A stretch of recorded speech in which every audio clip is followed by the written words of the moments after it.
Hello everybody, कैसे हैं आप लोग। उम्मीद है अच्छे होंगे। आज फिर से एक बार स्वागत है आपका सुपर ग्रेड चैनल पर। मैं आज आपके सामने पेश करने जा रहा हूं औद्योगिकरण का युग पार्ट 2।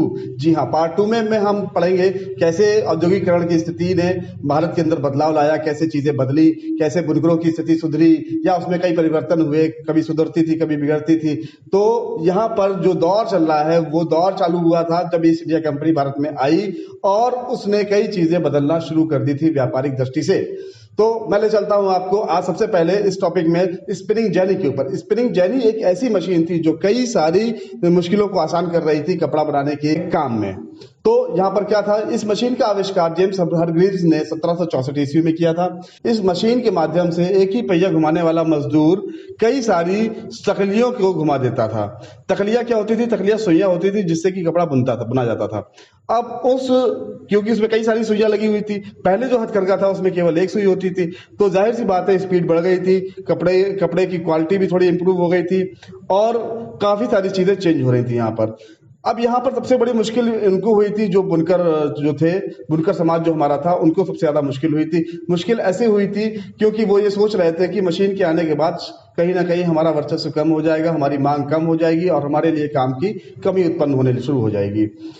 यहाँ पर क्या हुआ मैं बता दूं आपको। यहाँ पर ऊन उद्योग में इस मशीन का प्रयोग जैसे ही शुरू हुआ, वैसे ही जो ऊन बनाने वाली महिलाएं थी, स्त्रियां थी, उन्होंने इसको जो है पूरी तरीके से बॉयकॉट कर दिया, इन मशीनों की तोड़फोड़ करनी शुरू कर दी थी। स्पिनिंग जेनी से ही इस काल का आरंभ हुआ था कि यहाँ पर लोगों ने कभी कहीं ना कहीं विद्रोह छेड़ना प्रारंभ कर दिया था। 1764 से पहले कपड़ा उद्योग में परिवार के सभी लोग इस कार्य में लगे रहते थे, जिससे सभी की रोजी रोटी चलती रहती थी। पर अब स्थिति ये हो गई थी कि जहां पर मशीन आ गई थी वहां पर परिवार का केवल एक ही व्यक्ति चाहिए था मशीन को चलाने के लिए और केवल उसी को रोजगार मिल रहा था। यहां पर एक स्थिति और ये बन रही थी कि जहां हथकरघे में केवल एक सुई चलती थी, वहां यहाँ पर कई सारी सुइयां काम करती थी, तो मशीन जो थी वो कई सारे लोगों का एक साथ काम कर रही थी। इस चीज को समझना होगा, इसीलिए इस मशीन का लगातार विरोध होता जा रहा था। भारत में स्थिति क्या थी? भारत में स्थिति ये थी कि तत्कालीन समय में भारत इंग्लैंड का उपनिवेश बन गया था।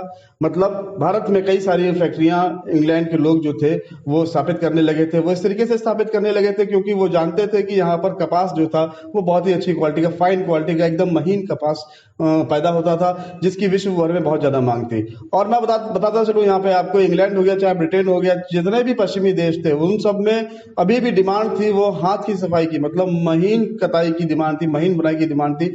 जो आज भी हम लोग ये चाहते हैं कि जो भी कपड़ा हम पहने वो महीन बुनाई का हो, फिनिशिंग उसकी अच्छी हो। जो फिनिशिंग हाथ के कपड़े में आती थी वो फिनिशिंग अभी मशीन नहीं दे पा रही थी, उतनी डेवलप मशीनें उस समय नहीं थी। स्पिनिंग यानी बन जरूर गई थी, कम टाइम लेती थी, लेकिन वो फिनिशिंग वो नहीं दे पा रही थी।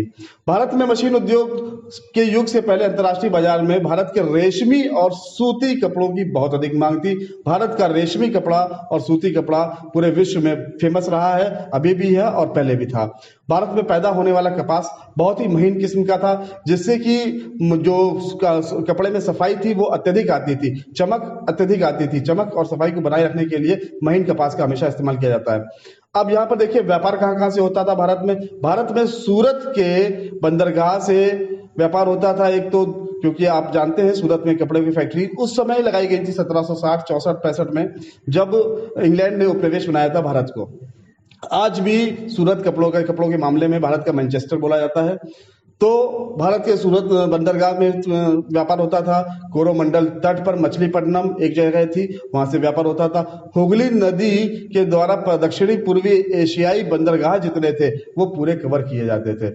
इसलिए भारत जो था उस समय मेन गढ़ बन गया था व्यापार का। व्यापार यहाँ से कपास का होता था, व्यापार यहाँ से कपड़े का होता था, व्यापार यहाँ से हस्त निर्मित वस्तुओं का होता था। स्थानीय दरबारों से व्यापारिक छूट प्राप्त होने के बाद अब यहाँ पर क्या हुआ, यहाँ पर ये जैसे ही ईस्ट इंडिया कंपनी 1760 में यहाँ पर अपना स्थापित करने आ तो पहले से गई थी, लेकिन स्थापित इन्होंने 1760 से स्थापित करना स्टार्ट कर दिया था। ईस्ट इंडिया कंपनी ने कहा था कि हम यहाँ पर बुनकरों को काम देंगे, उनकी रोजी रोटी बढ़ाएंगे, उनकी कमाई का जरिया बढ़ाएंगे, उनको एडवांस में पैसा देंगे जिससे कि वो कपास उगा सके, कपास उगाने के बाद वो सूत काट सके, माल तैयार कर सके और समय पे हमें माल दे। यहाँ पे देखिए, यहाँ पे शुरुआत में तो स्थिति ये बन रही थी कि उन्होंने बोला जो इंग्लैंड के लोग थे, ईस्ट इंडिया कंपनी के लोग थे, उन्होंने बोला कि नहीं, हम यहाँ पे बुनकरों की स्थिति अच्छी करेंगे, यहाँ के किसानों को फायदा पहुंचेगा, हम यहाँ से कपास लेके जाएंगे, व्यापार करेंगे कपड़े का, और उन्हें पैसा देंगे इन एडवांस ताकि वो माल अपना इकट्ठा तैयार कर सकें और हमको समय पर कपड़ा उपलब्ध करा सके। कुछ समय बाद क्या हुआ, धीरे धीरे उन्होंने जैसे ही रियासतों को अपने कब्जे में लेना शुरू किया, रियासतों को लालच देना शुरू किया, तो जैसे ही रियासतों को जैसे ही लालच देना शुरू किया, वैसे ही स्थिति बदलती चली गई। अब जहां जहां इनका ईस्ट इंडिया कंपनी का कब्जा होता गया, वहां वहां उन्होंने किसानों से बोला कि ठीक है, पहले बहुत सारी कंपनियां थी, फ्रेंच थे, डच थे, पोर्टुगीज थे, वो सब व्यापार करते थे, लेकिन अब जब ईस्ट इंडिया कंपनी आ गई थी तो उसने कहा था नहीं, अगर हम आपको लोन दे रहे हैं तो केवल आप हम ही से कपड़ा खरीदेंगे और हम ही से माल लेंगे। तो ये एक समस्या यहाँ पर उत्पन्न हो गई थी। अब क्या हुआ था देखिए, सारी दरबारों से व्यापारिक छूट का अधिकार प्राप्त करने के उपरांत 1750 के दशक तक इस भारतीय सौदागरों के नियंत्रण वाला व्यापारिक नेटवर्क टूटने लगा था, जिससे कि नए बंदरगाहों से होने वाला व्यापार कंपनियों के नियंत्रण में आ गया था। मतलब जो भी जहां से भी व्यापारी व्यापार कर रहे थे, बंदरगाहों से व्यापार कर रहे थे, उन व्यापारियों को कंपनी ने अपने कब्जे में लेना शुरू कर दिया था, क्योंकि जिस रियासत के अंदर जो बंदरगाह आता था उस पर कंपनी अपना आधिपत्य स्थापित करने चाह रही थी। इस दृष्टिकोण से देखें तो यहां से शुरुआत होती है भारत में ईस्ट इंडिया कंपनी के वर्चस्व की। जी हाँ, ईस्ट इंडिया कंपनी ने शुरुआत व्यापारी के तौर पे की थी, वही मैंने बताया था आपको, और व्यापार से ही उसने यहाँ पर प्रवेश किया था भारत में, अपने देश में, कि हम व्यापार करेंगे, व्यापार से इस देश की आर्थिक स्थिति को मजबूत करेंगे। लेकिन उसके बाद सब चीजें चेंज होती चली गई, धीरे धीरे उलट पुलट होती चली गई।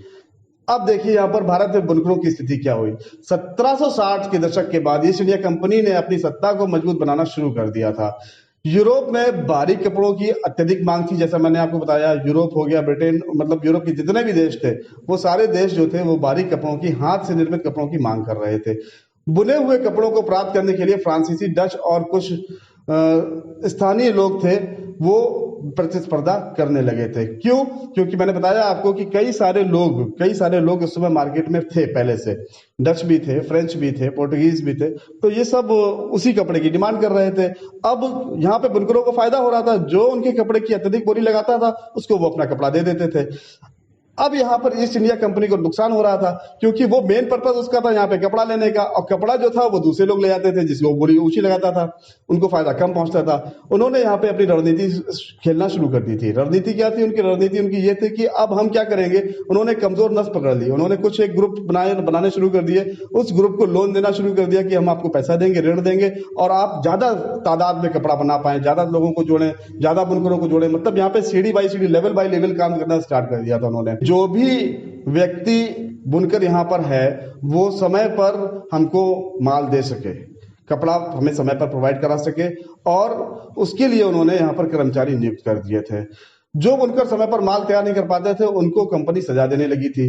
अब सजा में क्या था? सजा में ये था कि पहले जो बुनकरों लोगों के पास जमीनें थी, छोटी छोटी जमीनें थी, उनका पट्टा हुआ करता था उस समय, तो पट्टे पे जमीनें जो थी उस पे वो खेती करते थे। लालच यहाँ बढ़ गया था कि रोजगार ज्यादा मिलने लगा था बुनकरों को। उस स्थिति में जब डच, फ्रेंच और पोर्टुगीज सारे कंपटीटर मौजूद थे मार्केट में, लोगों ने अपनी जमीनें छोड़कर व्यवसाय पे ध्यान देना शुरू कर दिया था। जमीनों को उठा देते थे लगान पे और अपना व्यवसाय करते थे। अब कहानी कब खराब हुई? स्थिति जब खराब हुई जब मार्केट में केवल एक ही कंपनी बची, जिसका नाम था ईस्ट इंडिया कंपनी। बाकी सबका पत्ता साफ हो गया था। वो पत्ता ऐसे साफ हो गया था कि वहां के लोग जो थे वो लालच में आ गए थे। हमारे यहाँ के लोग लालच में आ गए थे। लालच में कैसे आ गए थे? क्योंकि ईस्ट इंडिया कंपनी उनको लोन दे रही थी, प्रलोभन दे रही थी, लालच दे रही थी पैसे का। पहले उन्होंने पैसा दिया, पैसा देने के बाद उनसे इकरारनामा करा लिया कि आप हम ही को माल देंगे, आपका माल हम ही खरीदेंगे और दाम भी हम ही निर्धारित करेंगे। जिस दाम पर हम खरीदेंगे वही दाम पे आपको हमें देना पड़ेगा, और समय पर अगर आपने हमको माल नहीं दिया तो समझ लीजिए आपके ऊपर दंड स्वरूप कुछ ना कुछ हम नया टैक्स लगा देंगे। तो कहानी यहाँ पर यही खराब होना शुरू हो गई थी कि कभी क्या होता था, कभी उन्हें माल समय पे नहीं सप्लाई हो पाता था, कच्चा माल उन्हें नहीं मिल पाता था, कभी मौसम की ऐसी मार पड़ जाती थी, कभी कुछ ऐसी परिस्थितियां बन जाती थी कि वो नहीं समय पर माल तैयार कर पा रहे हैं, और उसी परिस्थितियों का फायदा उठा के जो ईस्ट इंडिया कंपनी के लोग थे वो उनके ऊपर कड़े दंड उन्होंने स्थापित करने शुरू कर दिए थे। ईस्ट इंडिया कंपनी के आने के बाद बुनकरों की स्थिति अत्यंत दयनीय हो गई थी। वह अपनी जमीन से भी हाथ धो बैठे थे और अपने रिश्तेदारों के यहाँ किसी न किसी तरह से अपना गुजारा चलाने के लिए मजबूर हो गए थे। तो ये थी स्थिति यहाँ पर बुनकरों की।